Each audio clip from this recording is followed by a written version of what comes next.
Good morning student. मैं मनोरंजना शुक्ला, आपकी संस्कृत टीचर। आज हम आपको पाठ 2 कच्छपा शशक कथा सुनाने जा रहे हैं, यानी कछुआ और खरगोश की कहानी सुनाने जा रहे हैं। तो बच्चों, आपने भी पहले ये कहानी सुनी ही होगी, है ना। तो आज हम संस्कृत पढ़कर फिर उसकी हिंदी करके ये कहानी पढ़ते हैं। तो देखिए, कस्मचित् अधिष्ठाने चंपकम नामकम एकम वनम आसीत्, यानी किसी समय एक स्थान पे चंपक नामक एक वन था। तस्मिन् वने एकः शशकः वसति स्म, और वह जो वन था उसमें एक खरगोश रहता था। तस्मिन् वने एकः जलपूर्णः सरोवरः अपि आसीत्, उसी वन में एक जल से भरा हुआ सरोवर था, तालाब था। तस्मिन् सरोवरे एकः कूर्मः वसति स्म, और उस सरोवर में, उस तालाब में एक कछुआ रहता था। कदाचित शशक कच्छपयो मित्रता अभवत्, कुछ समय बाद कछुआ और खरगोश में मित्रता हुई। शनैः शनैः उभयोः मित्रता अति प्रगाढ़ा अभवत्, धीरे धीरे उनकी मित्रता बहुत अधिक बढ़ गई। यदा कदा शशकः कच्छपं वदति स्म यत् मित्र त्वं तु मंदगामी असि। फिर एक बार खरगोश कछुआ से कहता है कि मित्र, तुम तो धीरे चलने वाले हो, अहम तुम तीव्रगामी, और मैं तेज चलने वाला हूँ। एतत् श्रुत्वा कच्छपः चिंतितः भवति स्म, यह सुनकर कछुआ चिंता में हो जाता है। एकदः शशकः कच्छपम् अवदत् यत् मित्र अभाव्यं धमनस्य प्रतियोगिता करणीया।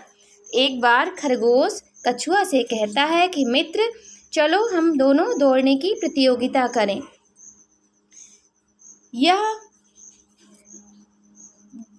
गंतव्यस्थले पूर्वः प्राप्नोति सा विजय भविष्यति, जो उस स्थान में सबसे पहले पहुंचेगा वह विजय होगा। तदा कच्छपादि अपि प्रतियोगिताभ्यां सन्नद्धा अभवत्, और इस प्रकार कछुआ खरगोश के प्रति प्रतियोगिता तय हो जाती है। प्रतियोगिता अब प्रारंभ होती है। उभो सख्यो लक्ष्य प्रति चलितवन्तो, दोनों सखा मित्र अपने अपने लक्ष्य के लिए चल देते हैं। यद्यपि कछुआ मंदगामी आसीत्, लेकिन कछुआ तो धीमे चलने वाला है। पुनरपि असो अति परिश्रमी नियमानां पालकस्य आसीत्, लेकिन वह कछुआ जो है अपने नियम का पालन करने वाला होता है। वह मतलब कछुआ धीमा तो चलता था, लेकिन वह जो है बहुत अधिक नियमों को मानता था। अतएव शशकः तो तीव्रगामी आसीत्, और खरगोश जो है तेज चलने वाला था। अतएव सः तीव्रगत्या चलित्वा अर्धदूरम् अचलत्, वह जब तेजी से चलकर आधी दूर पहुंच जाता है तो कश्चित् दूर कृत्वा शशकः अचिन्त्य यत् कच्छप तु अति मंदः चलति। जब वो काफ़ी दूर पहुंच जाता है तो खरगोश कहता है कि कछुआ तो धीरे धीरे चल रहा होगा, अतः तस्य आगमने अति विलम्बः भविष्यति, और उसे आने में अभी बहुत अधिक देरी लग जाएगी।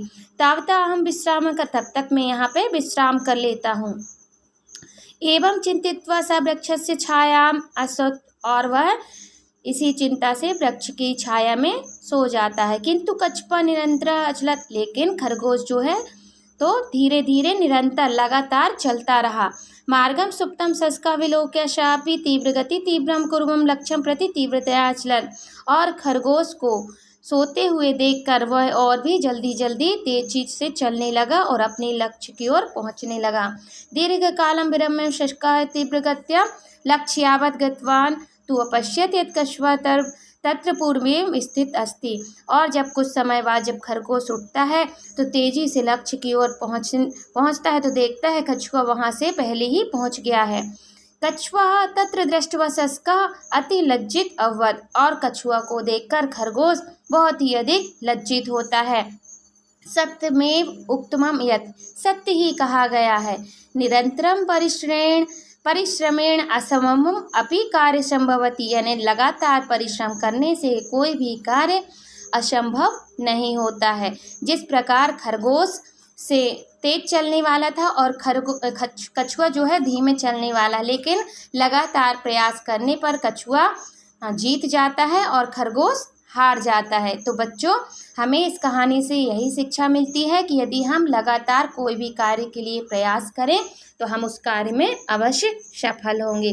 तो बच्चों, ये कहानी आपको कैसी लगी और आप इस कहानी से क्या सीखे, ये सब आप लिखेंगे और मुझे इस चैप्टर की हिंदी भी अपने शब्दों में आप लिख कर भेजेंगे। ज़रूरी नहीं कि आप, जैसे मैंने एक एक वर्ड आपको समझाया तो आप भी एक एक वर्ड लिखें। आप अपने शब्दों में इस कहानी का सारांश लिखेंगे, इस कहानी से आपको क्या शिक्षा मिलती है वह लिखेंगे और मुझे होमवर्क में सेंड करेंगे। सभी बच्चे होमवर्क भेजेंगे। धन्यवाद।